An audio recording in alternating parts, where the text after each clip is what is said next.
आपण अभिमानाने सांगतो की भारत सोन्याची चिडिया होता. भारतातून सोन्याचा धूर निघत होता. मेरा भारत बहुत महान था.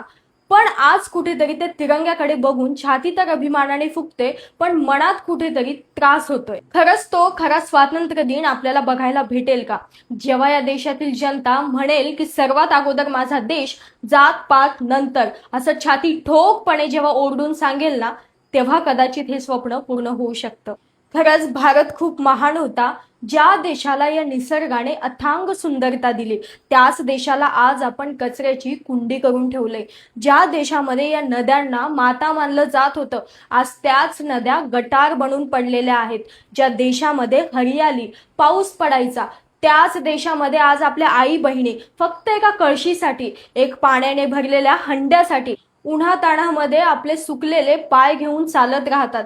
तेव्हा त्यांच्या पायाकडे बघून एकच प्रश्न मनामध्ये येतो, खरंच आपल्याला स्वातंत्र्य भेटलंय का?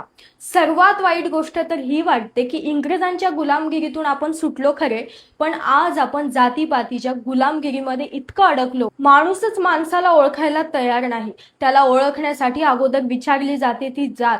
ही आजूबाजूची घाण, हे घाणेरडं राजकारण बघून खरंच मनामध्ये धडकी भरते आणि प्रश्न येतो की ह्या जन्मात तरी आपल्याला आपला महान देश, आपला भारत देश पुन्हा त्याच नव्याने बघायला भेटेल का? जोपर्यंत या जातीपातीच्या भिंती तुटणार नाही, द्वेष संपणार नाही, तोपर्यंत काहीही बदलणार नाही.